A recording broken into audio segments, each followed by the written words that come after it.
vamos a preguntarnos qué inquietudes o resonancias despertó en ti la presentación. Vamos aquí a ver que muchas inquietudes tuvieron que ver con el riesgo de perder el control de la inteligencia artificial y que esto se puede volver contra la misma humanidad en lugar de contribuir a su realización. Estas inquietudes también tienen que ver con la educación, con maravillarnos con los avances de la ciencia y la tecnología. Y una pregunta que aquí se hizo es: ¿por qué se preguntar? Uno de los mensajes que estaban mandando aquí en el formulario, le daban muchas gracias a Paco Galán por mencionar a Lupita en la ponencia y por hablar y pensar de Pablito y de Jamecito, y les recordaba una cita de Mateo 19:14: dejen que los niños vengan a mí. Y esto nos pone a reflexionar acerca de la inquietud de los niños, de su capacidad para hacer preguntas. ¿Qué otras inquietudes o resonancias despertó la presentación? El gran desafío que la formación ética, de la formación ética en aquellos que desarrollan la inteligencia artificial. También les movió el interés en retomar el estudio del derecho natural y la mentalidad histórica y reflexionar acerca de los retos del poshumanismo. Se ve una preocupación por el desarrollo de algunas distorsiones que pueden afectar el orden social, de algunos grupos que sigan sus intereses, algunos grupos dominantes que sigan los intereses. También estamos viendo que dentro de las preguntas o hipótesis que se hacen, ¿qué pregunta o hipótesis o significación clave te gustaría profundizar a partir de lo expuesto? Varias preguntas emergieron aquí. ¿Es viable la educación humanista en el futuro? ¿Cómo evolucionar la educación para responder a los retos? ¿Es posible pensar en la desaparición de la educación? ¿Cuáles son los desafíos que propone la inteligencia artificial para repensar la teología? Aquí hay una reflexión: la falta de lectura de libros llevaría a una fragmentación de la mente y por tanto a una falta de desarrollo del juicio crítico y del sujeto existencial. Por eso la política se reduce hoy a eslogans. ¿Qué pregunta o hipótesis o significación clave te gustaría profundizar a partir de lo expuesto? Aquí hay una reflexión bien interesante porque es que con el auge de la revolución industrial parece consolidarse una omnipotencia de la razón, que además está fortalecida por el iluminismo, y considerando esto, pregunto si el progreso y el desarrollo del transhumanismo de alguna manera no está reedificando algunos interrogantes y afirmaciones centrales de la modernidad. Cuestiono si en la búsqueda posmoderna de superar la modernidad estamos cayendo nuevamente en una moderna modernidad. Y de ser así, ¿qué diferencias sustantivas podemos identificar entre nuestro tiempo actual y aquella modernidad original? Me parece un planteamiento muy interesante. Además, hablando de los niños y las niñas y su sinfín de preguntas, las preguntas y los chispazos que se nos ocurren, esto es un tipo de cambio que experimentamos, pero que no lo podemos escoger. Te lo comento porque algunos críticos del antropocentrismo piensan en el hombre como un maestro y un poseedor de la naturaleza, mientras no somos maestros ni poseedores de preguntas que se nos ocurren, igual con los chispazos. En varios ensayos, Fred Lawrence subraya el punto que los chispazos, igual que las preguntas, nos deja en la crítica del realismo y la tradición hermenéutica. Y ahora nos vamos con: ¿qué preguntas, hipótesis o significación clave te gustaría profundizar a partir de lo expuesto? Y tenemos aquí cómo colaborar en la formación de la conciencia ética con creadores y usuarios de la inteligencia artificial, qué cambios culturales van a surgir del desarrollo de una inteligencia artificial, y la pregunta del título sobre la viabilidad de generar un nuevo horizonte humanista. Hay otra pregunta aquí bien interesante: ¿cómo concibe Braidotti la idea de realidad? ¿Cómo revertir los sesgos de la conciencia? ¿Y cómo revertir la hegemonía cultural que se está imponiendo desde las nuevas tecnologías? Vámonos con la siguiente pregunta. ¿Qué criterios de juicio aportó la presentación para evaluar el fenómeno tratado? El reconocimiento del valor surge de una cultura, pero hay valores que están en competencia. Entonces, para que no triunfe el poder, se requiere de una iluminación monumental, el avance en la educación y la lucidez, y la necesidad de reflexionar críticamente sobre los riesgos y las ventajas del avance tecnológico.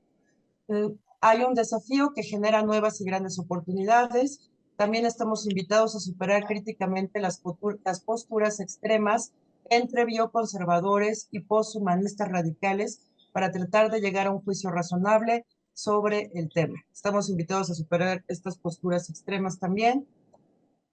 ¿Qué criterios de juicio te aportó la presentación para evaluar el fenómeno tratado?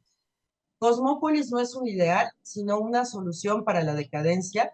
Cosmópolis es ante todo un cambio de mentalidad.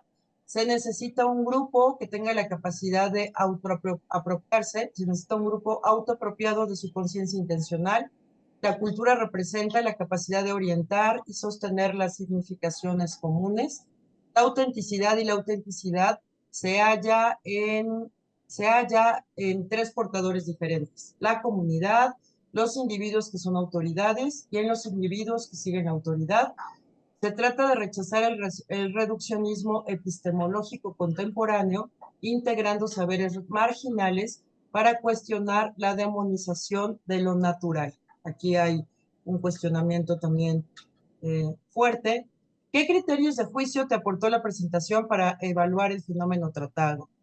Mirar la dimensión del impacto ecológico de la inteligencia artificial con responsabilidad social. La inteligencia artificial funciona como un espejo de nosotros mismos, nos cautiva como el espejo de Narciso. La inteligencia artificial refleja nuestros conocimientos humanos con todos sus datos y también con nuestros sesgos. La inteligencia artificial, que es nuestro dragón, de alguna manera nos amenaza desde dentro de nuestra humanidad.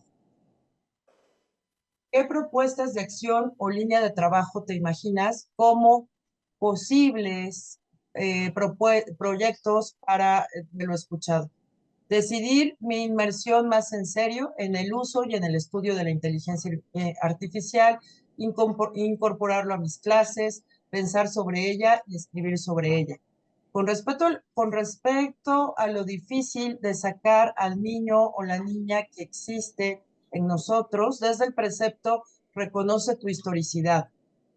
No creo que implementar este precepto sea fácil, pues los sesgos afectan mi capacidad para reconocer mi historicidad y entonces yo tengo que entrar en reconocer la importancia de objetivar mi horizonte en la compañía de otros y por eso es importante implementar el precepto en comunidades de base. ¿Qué propuestas de acción o línea de trabajo te imaginas como posibles a partir de lo escuchado? Es muy importante continuar con la reflexión sobre el posthumanismo. Es importante ver la educación como una activación crítica en la que se formen sujetos que cuestionen no solo que procesen la información, sino que cuestionen. ¿Qué pasaría si los maestros fueran filósofos? Y la tecnología tiene que estar apuntalada con fines humanistas en las que se regule las mejoras tecnológicas para preservar la dignidad y poner límites a la eugenesia y priorizar además un acceso equitativo. Vamos ahora con lo siguiente. ¿Qué otras observaciones? ¿Hay otras observaciones críticas o aportes que quisieras compartir? Se propone un proyecto de investigación sobre el tema entre los interesados de distintas universidades y países que estén aquí participando. Se busca que los caminos de enseñanza y aprendizaje, este método empírico generalizado, se puedan dar en todos los niveles de la educación.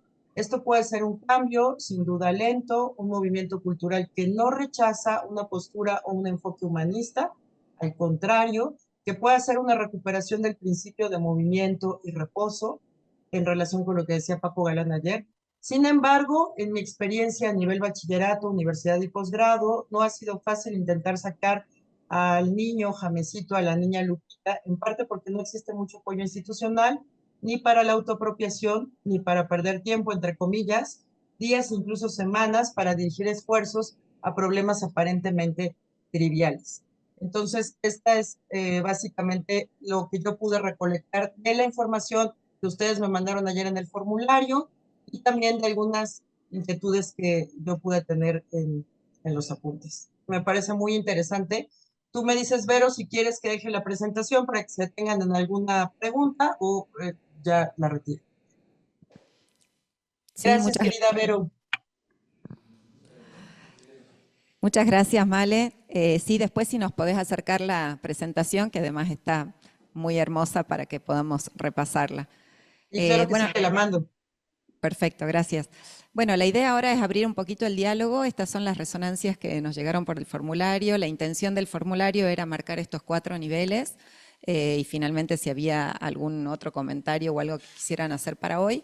Abrimos esta mesa de trabajo, le pusimos, para que trabajemos ahora juntos y podamos plantear, si quieren, esto, resonancias del día anterior, un poco lo que nos presentó Male ahora, para poder aprovechar el día que nos queda.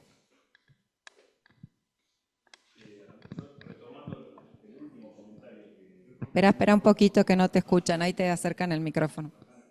No. Hola. Yo retomando, digamos, una reflexión que me surge ahora un poco de sobrepique, a partir del último comentario que leyó Male sobre el tema del tiempo en las instituciones, que de pronto dije, wow, uno no nos da, ¿cómo concebimos el tiempo en la educación? En la medida en que la educación está concebida del modo conceptualista, el tiempo es el tiempo moderno. Hay que cumplir los 40 minutos de la hora de clase, ¿no? Lo importante es no perder el tiempo. Me hizo acordar, yo tengo un hermano psicólogo y me decía, bueno, por ejemplo, Jacques Lacan, no le importaba el tiempo de la sesión, podía estar en 2 horas o 5 minutos. Si él en 5 minutos conseguía el insight del paciente, listo, acá terminó la sesión y a otra cosa. O sea, es una comprensión del tiempo a partir del contenido. Bueno, eso simplemente porque la verdad pensar el tiempo en la educación es un tema que nunca lo había pensado, entonces me lo disparó recién el caso de Lupita. Gracias, Octavio. ¿Puedo hacer algún comentario aquí? Creo que lo que comentas es importante porque el tiempo también nos ayuda a que pueda madurar este sujeto existencial. Y si no tenemos tiempo, es difícil que este sujeto existencial, que nosotros como sujeto existencial podamos madurar, pero además que nosotros ayudemos a que otros puedan ir madurando, se puedan ir convirtiendo en sujetos existenciales. Con respecto al tiempo, Fernando Aurelio ayer en la mesa 1 hablaba mucho de la importancia de la lectura en el libro, cómo te ayuda a mejorar esta reflexión, a madurar, y cómo la lectura en medios digitales es distinto.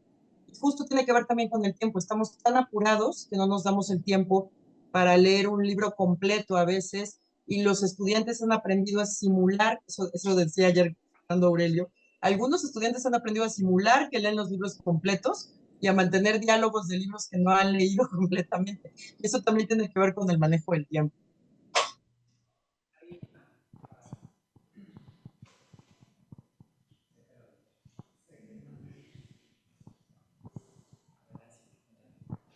Bueno, para sumar a eso del tiempo, bueno, buenos días a todos y a todas. Bueno, voy a spoilear un poco porque a la tarde voy a compartir, pero una de las cosas que de estos, ¿no? Niveles de conciencia y de intencionalidad de estas operaciones, ¿no? que habla Lonergan, que precisan de un tiempo, ¿no? Y por ahí como que algunos filósofos de la educación empiezan a recuperar esta palabra vieja del tiempo escolar y del escolé, ¿no? Como un tiempo liberado de preocupaciones, un tiempo liberado del negocio, ¿no? Y un tiempo para el ocio, ¿no?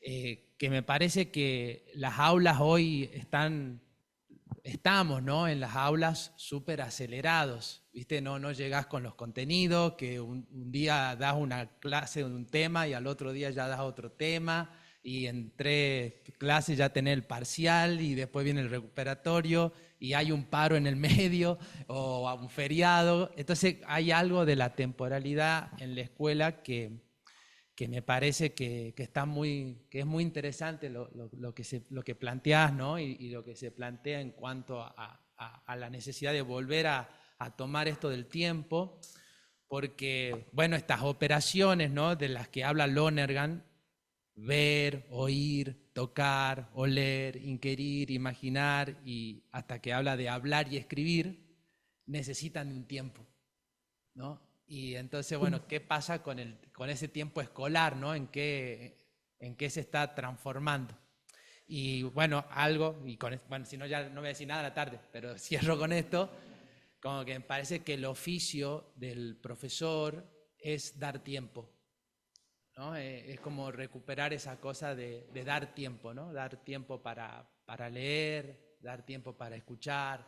Entonces me parece que ahí hay algo muy, muy lindo que trae Lonergan y estas cosas que estamos hablando. Ah, qué lindo lo que dices. Muchas gracias. Muchas gracias. Pacho Sierra quiere comentar algo, ¿verdad? Adelante, Pacho.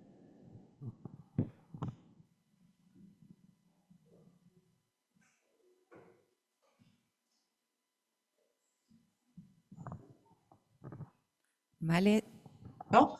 Pacho, Male, sí, adelante. Es que vi que Francisco Sierra Male, quiere. ¿Sí? Male, si quisieras dejar de compartir, así lo podemos ver a Francisco también en la Ah, sí, pantalla claro, desde aquí. luego. Gracias. Gracias. Gracias. Ya, no tenía el micrófono habilitado. Buenos días. Eh, Hola, buenos días. Bien, sí, me escuchan. Ok. Yo creo que hay que reflexionar también sobre la percepción individual y colectiva de los espacio-tiempos. No podemos hablar del tiempo por un lado y el espacio por otro. Es una percepción espacio-temporal. Eh, lo estamos presenciando en este momento.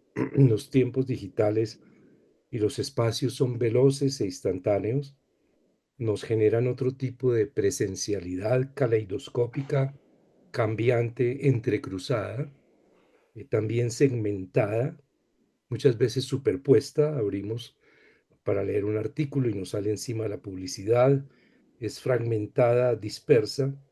Hay muchas informaciones, todo el mundo se está peleando por entrar en el rectángulo de las pantallas y evidentemente todas ellas vienen cargadas de insumos y sesgos y hallazgos también del pasado. Por otro lado, la manera como accedemos a estos sistemas es en posición sedentaria, a través de una visión en la forma geométrica rectangular de las pantallas, una posición que a veces remitimos imaginariamente a la nube o también empleamos para la audición aparatos inalámbricos y tenemos con los sistemas experiencias táctiles estereotipadas que evidentemente los nativos digitales hacen más velozmente que nosotros. Las percepciones, los sentimientos, los afectos, los imaginarios, las habilidades manuales del habla y de la relación social, los hábitos y las costumbres vienen entonces a moldearse y a ser restringidos también por esta interacción con los algoritmos, por el hecho de que nosotros estamos transfiriendo gran parte de nuestra acción a las máquinas, porque a su vez estas máquinas reducen esta experiencia rica, tan densa de nuestro polimorfismo de la conciencia, la reducen a puntos, a datos, a perfiles, a variables, a parámetros y a fórmulas. Y a su vez en la relación con estas tecnologías, quedamos sujetos a protocolos, a expresiones reguladas en apariencia humanas como los chatbots que conlleva la inteligencia artificial. Esto hace que en la reflexión también sobre las operaciones y sobre los distintos niveles de conciencia debemos tener en cuenta que estos datos de los sentidos y los datos de la conciencia que Donergan denomina allí, evidentemente no son datos puros ni neutros.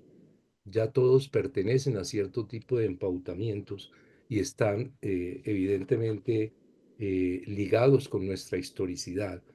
Ahora tenemos el problema adicional no solo de interpretar, sino de eh, eh, traducir esa riqueza de esas experiencias, de los datos, de los sentidos y de la conciencia, en la medida en que se ensanchan, están moldeados por las mediaciones tecnológicas. Entonces, todas las operaciones se van a ver afectadas en ese sentido por estas mediaciones.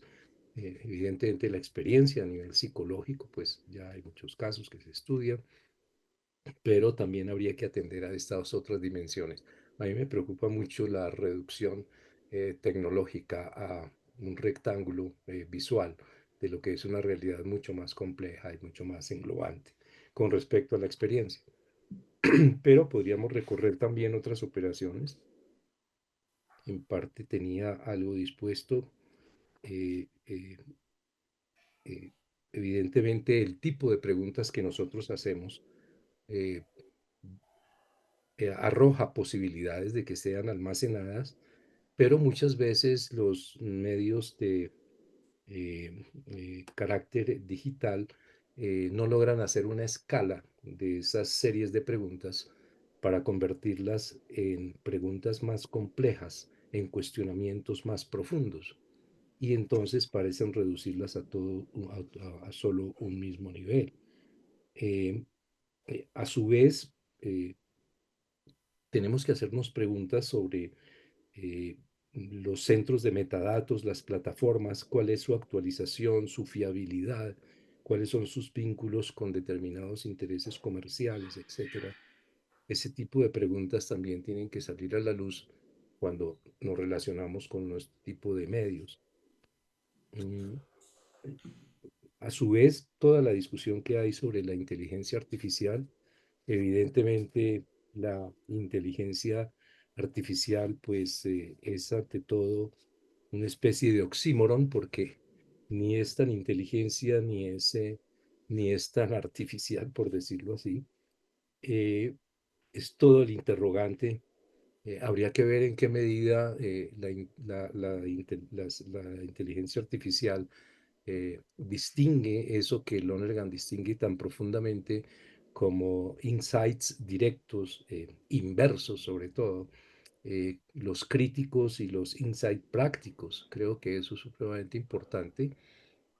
Y los generadores de contenido, como se los llama, evidentemente tienen que tener una transformación radical de sus modos de ejercer la conciencia, porque si la ejercen simplemente obedeciendo los requisitos técnicos, pero no hacen un puente, no hacen una bisagra con las exigencias trascendentales de la significación, evidentemente nos están haciendo un barullo y nos están repitiendo sesgos eh, eh, eh, en millares de veces, ¿verdad?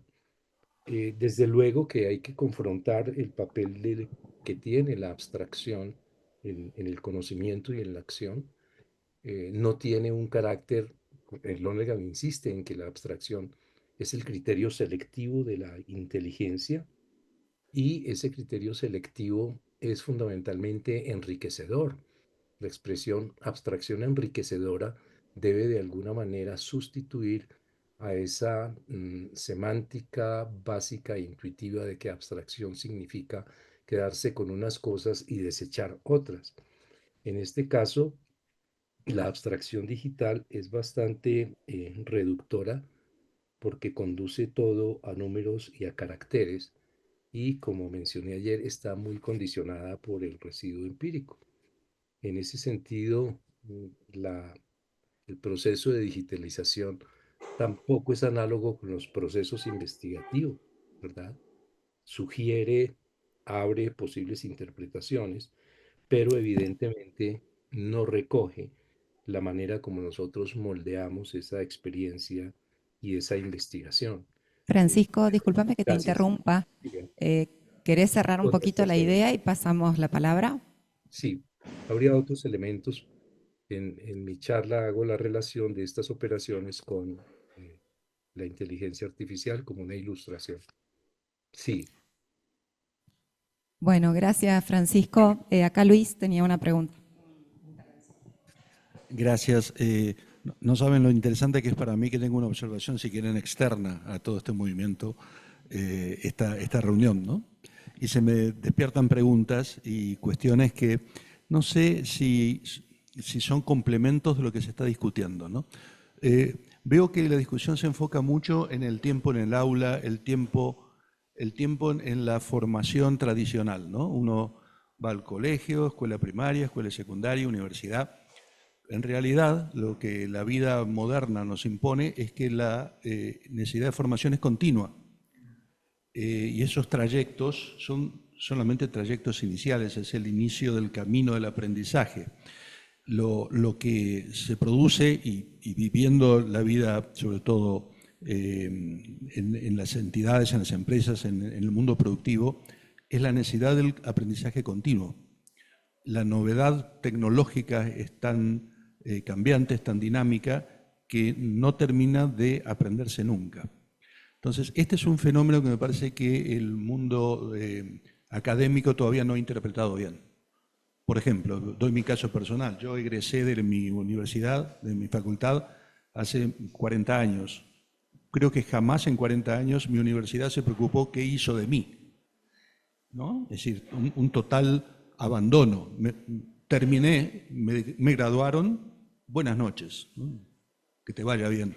Es decir, no hay un vínculo orgánico permanente donde la universidad asuma la vinculación de ese sujeto que ha formado con su vida posterior, su realidad, su aprendizaje futuro, etc.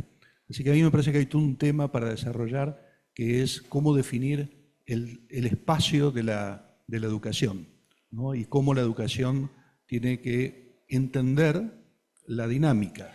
Tengo una anécdota personal. Yo cuando me recibí, mi abuelo, que estaba enamorado de su nieto universitario, me dijo: qué bueno, nene, no vas a tener que estudiar nunca más.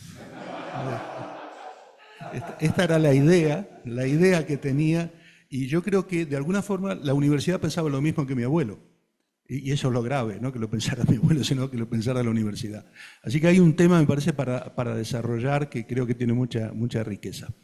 El segundo tema, y comparto acá los comentarios anteriores, está el tema del reduccionismo tecnológico, que evidentemente es una fuerza, yo diría, muy poderosa, ¿no? El universo de información que uno recibe está formateado, está digamos, preparado para que sea específicamente esa interacción inmediata con el dato, ¿no?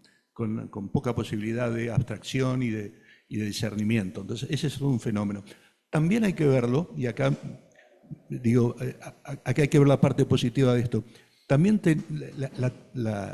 el nuevo entorno de información que tenemos, el acceso a todas las fuentes de información, nos da también una posibilidad de explorar mucho más, de exploración mucho mayor. Yo recuerdo, en mi universidad he podido leer pocos libros.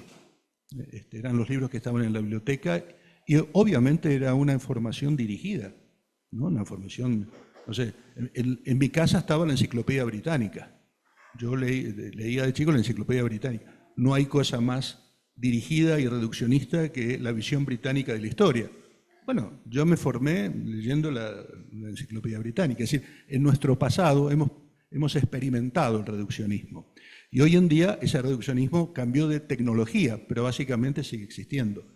Yo creo que acá la riqueza o el desafío que tenemos es la posibilidad de que, habiendo la opción de acceder a muchísimas más fuentes, uno tenga la voluntad de explorar, la voluntad de investigar, sino no quedarse con el dato que te presenta YouTube, Internet, no sé lo que fuera, como la verdad revelada, sino que empezar, que ese sea como el principio de un proceso de investigación y que uno pueda ir a la fuente contraria para testear. Ahora, esa actitud creo que es una actitud que hay que formar, que hay que educar.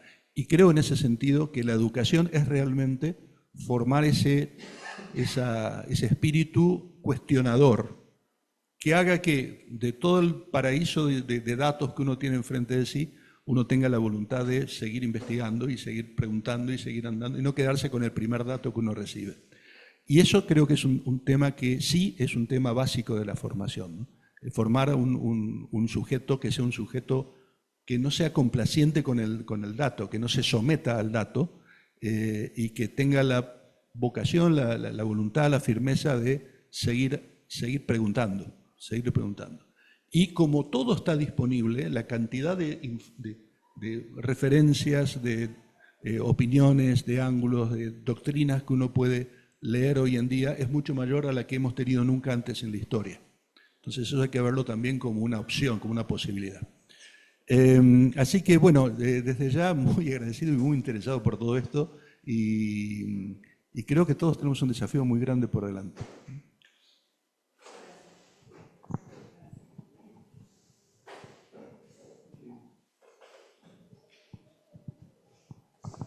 Sí, a partir justamente de lo que decía tu nombre, Luis, a mí también me abrió todo un panorama y parto de lo último que dijiste, ¿no? Está todo disponible y a esto apunto. Lo que no está disponible es lo humanístico, ¿no?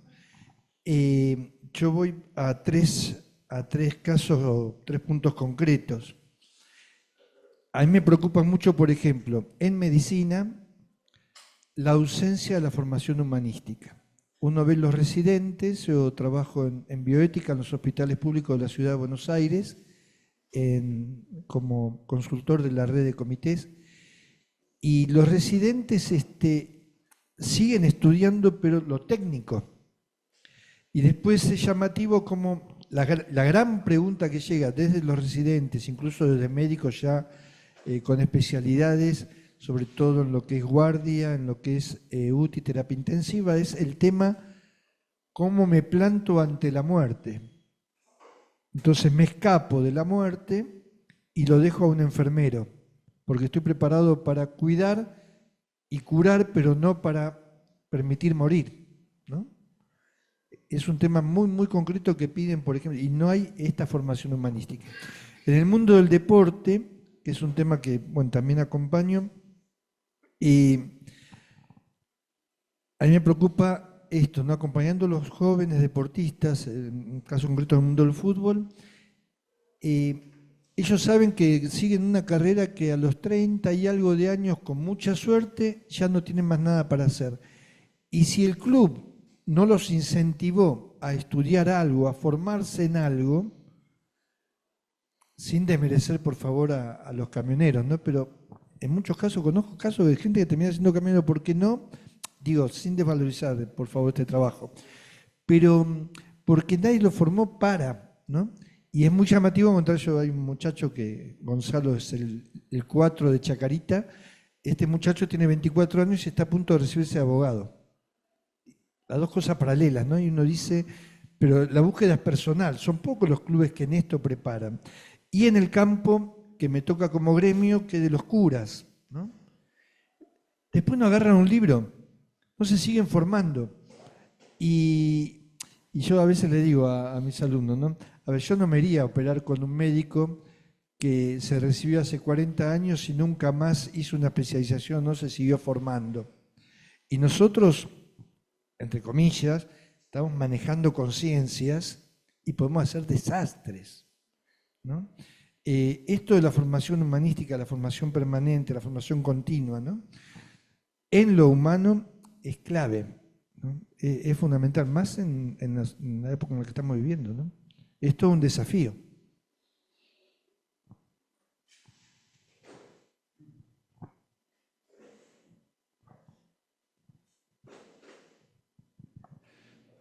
Bueno, pues es muy interesante el resumen. Yo, dos ideas muy concretas que me vienen a la mente ahorita a raíz del diálogo, sobre todo en esto de la educación.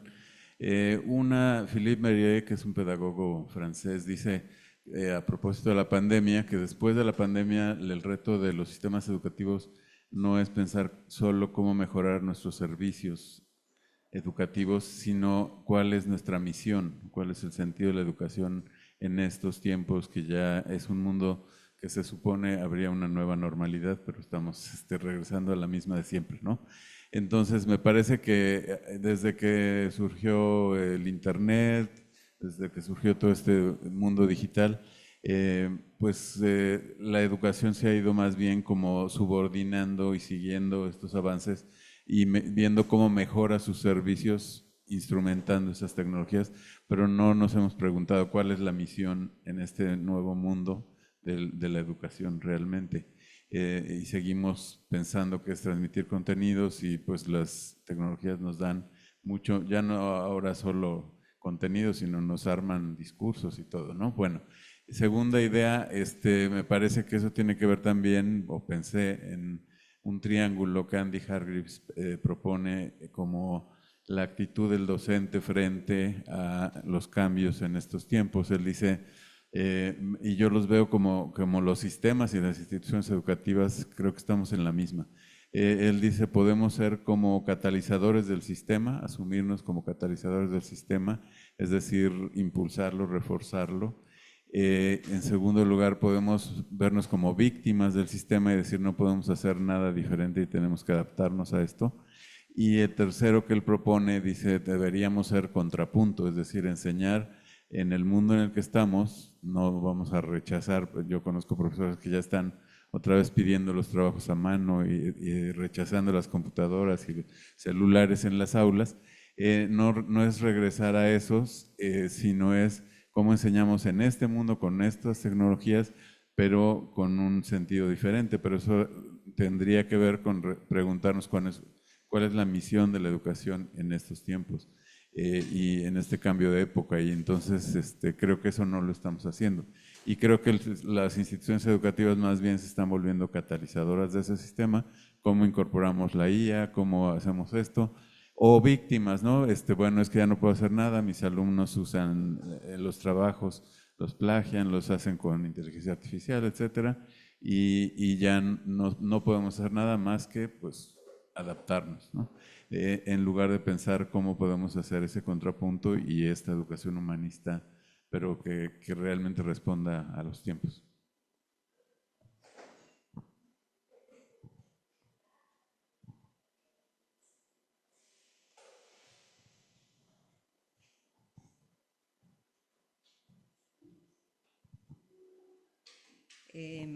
Yo voy a volver a algo que se dijo en el formulario. También tengo algunas inquietudes desde la educación, pero una de las decía superar posturas extremas entre bioconservadores y poshumanistas radicales, ¿no? A mí me cuesta salir de ahí. Nosotros en el trayecto de los Ateneos poníamos transhumanismo, utopía o distopía. Medio en broma decimos que Luis es el optimista, con lo cual se supone que el resto somos pesimistas, ¿no? Y en el medio hay un montón de grises, pero no logramos todavía, me parece que es parte del momento, encontrar cuál es la postura que no rechace esto que vos decías y que tampoco nos larguemos sin pensar acríticamente lo que está sucediendo. Y la otra idea que quería compartir, yo digo, bueno, desde la integración del saber, que es el instituto que dirijo, cómo integrar, ¿no?, en el fondo estas dos cosas, porque no es una u otra, o ni siquiera un justo medio, podríamos decir, porque a veces el equilibrio en realidad termina anulando las fuerzas, ¿no?, sino cómo integrar eso, superar. Y lo otro, pensaba en el tema de, habíamos hablado del tiempo, Gregorio decía el tiempo que necesitamos, se agregaba también el espacio, yo diría también el cuerpo, ¿no? Hace tiempo yo trabajaba en un colegio de jornada simple y después pasé a un colegio de jornada completa y yo no me aguantaba las 8 horas ahí, tenía la posibilidad de pasear por los pasillos cuando lo necesitara, de ir al baño cuando lo necesitara, y veía a los chicos sentados ahí durante 8 horas, salvo la clase de educación física o cuando van al comedor. Me preocupaba eso, y no solo en la educación, ¿no? Me padecieron Martín y Paco en la preparación de este taller, porque también me parece que nosotros pasamos mucho tiempo sentados pensando, que está muy bien, ¿no? Pero las neurociencias nos han aportado también la necesidad de que el cuerpo también se involucre. Creo que es un desafío que tenemos, sobre todo de cara a las nuevas generaciones también, hacer pausas activas. No, porque yo insistía también esto de otra dinámica que nos ayude a potenciar el conocimiento también, ¿no? Digo, como no una cosa o la otra de nuevo, sino cómo integrar esto. Esa era un poco la reflexión que me surgía. Elisa, si tenés ahí otro micrófono para Paco, que levantó la mano.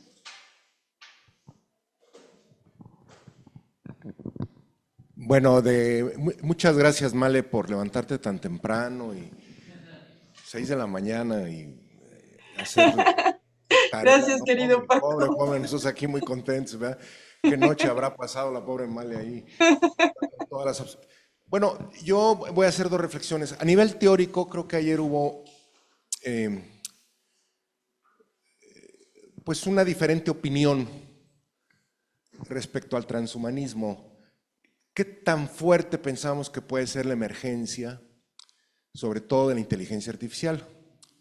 ¿Verdad? Porque el tema de fondo con el transhumanismo como mito, es superar lo humano, al grado de que superáramos lo biológico. Y como se dijo, pues que ahí se pasara el espíritu humano, pero pues ya no con estas limitaciones. Entonces, ¿qué tan fuerte? La explicación que nos hizo Francisco, muy de detalle, me parece muy necesaria para los que no conocemos, qué es lo que puede hacer y qué es lo que no puede hacer. Claro, aquí en este tema, pues a los 6 meses ya no, pero por ejemplo, Francisco enfatizaba el crecimiento exponencial, fue tremendo en los datos. Kurzweil, de ahí pensaba que la singularidad hasta le puso fecha. Le puso creo que 2025, luego ya le cambió, lo amplió un poquito por lo exponencial. Bueno, yo leí el de Erik Larson que les dije, que se los platiqué, el mito de la inteligencia artificial. Él era un poco escéptico porque decía que el deep learning, el procesamiento de datos, y bueno, a mí me encanta el ajedrez, entonces siempre ponen el ejemplo de la máquina que le gana a Kasparov respecto a AlphaGo. La máquina que le gana a Kasparov eran grandes maestros, eran grandes computadoras, al año le cambiaban. AlphaGo, que es, pues hay quien dice que el Go es un juego más complicado que el ajedrez. AlphaGo eran unos ingenieros que con las reglas del Go pusieron a AlphaGo a ir modificando, sí, miles, millones de veces, ¿verdad? A modificar su algoritmo. Bueno, Larson también señala mucho el papel del Internet, que aquí algo se mencionó, como eso fue lo que destapó el acceso de datos. Pero decía, según Larson, pero es 2021, pues que ya se llegó como a cierto tope de lo exponencial. Pero luego me mandaron otro video y también la reflexión es un poco de Francisco. Yo no acabo de entender, es más una metáfora, ¿verdad? Que ahora puede reflexionar. Y entendían, lo hicieron con póker, digo, yo no sé mucho, ¿verdad? Pero bueno, que ahora puede como volver sobre lo que había ya pronosticado y modificar, y que eso está haciendo un cambio tremendo con el consumo de energía, que también fue algo que no caemos tanto en la cuenta, en fin. Pero digamos, el tema teórico, porque pues nosotros... O sea, ¿qué podemos hacer si nos asustamos? Pues ni modo, ¿verdad? Digo, pensemos, muchas de nuestras discusiones ponen de la tecnología y siempre ha habido esta ambigüedad. Pensemos lo que pasó con la bomba atómica, en fin, pues todas estas reflexiones, véanlas. Claro, hay una novedad de la peculiaridad de ahora, pero siempre se aterra uno. Pero pues también, digo, ¿para qué se preocupa? Pero bueno, esa discusión teórica es hasta dónde realmente, ¿verdad? Si puede llegar, piensen en una máquina que inventara ya no la modificación de su algoritmo, sino otra computadora. Ahí sí, ¿verdad? Bueno. Y creo que el otro tema, ya me callo, pero esa discusión no está, por lo menos para mí, no está teóricamente zanjada, porque repito, ahorita me parece que no es, que estamos todavía muy lejos, pero no se puede decir que no vaya a pasar, en fin, ¿verdad? Y que fuera una evolución nueva. Y bueno, volvemos a la ciencia ficción, ¿se acuerdan? En los 60, de Theodore Sturgeon, More Than Human, en fin. Bueno, y el otro creo que es el tema de la educación, y creo que por ahí van nuestras reflexiones, y seguiremos reflexionando, y ya me callo.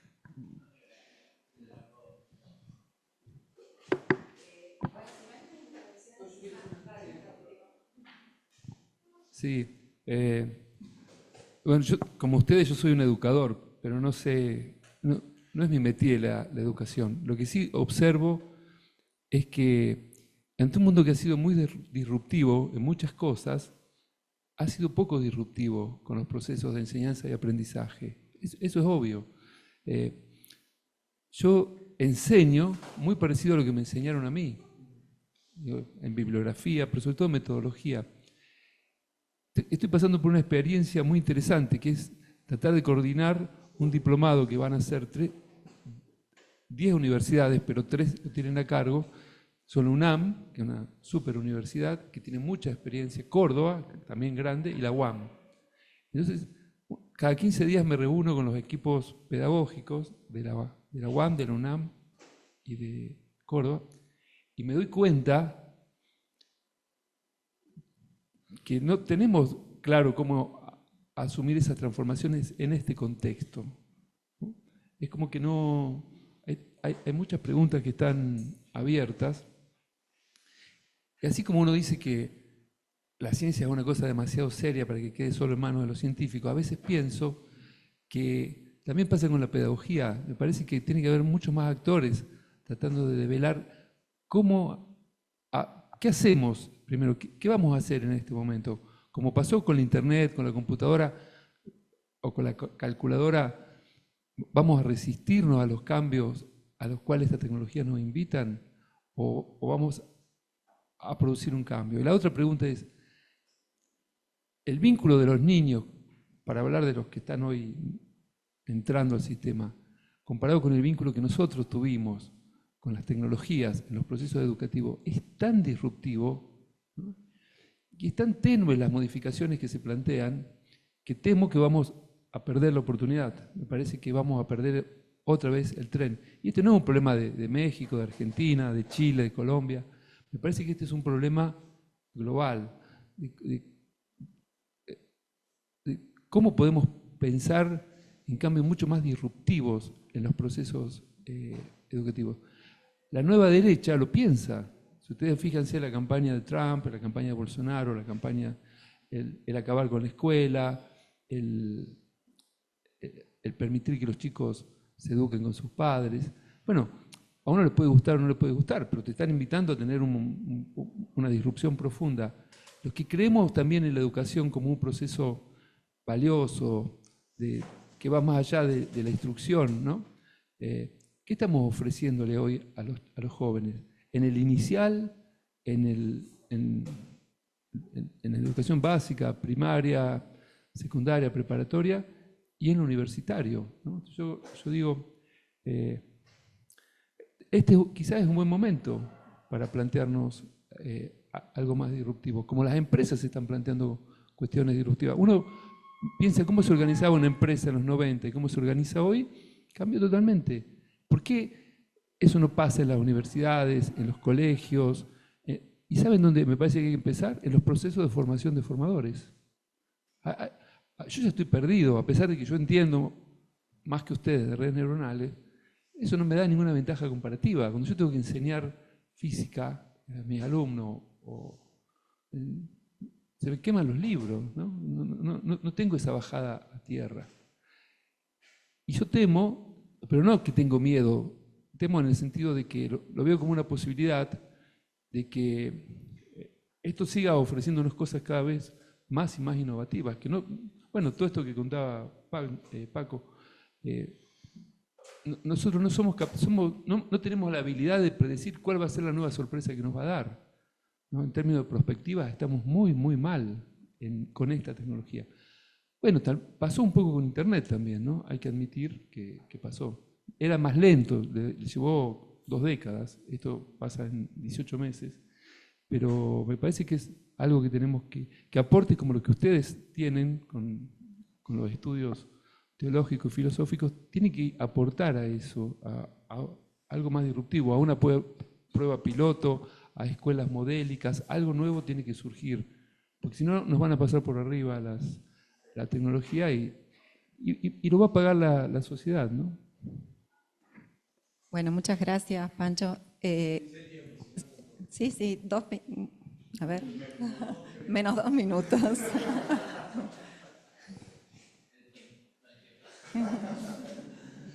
Yo tengo el peligro de usar demasiada imagen y metáforas. Entonces, después la gente se queda con la metáfora y el contenido a lo mejor. De nuevo, voy a usar una imagen de una película, Jurassic Park.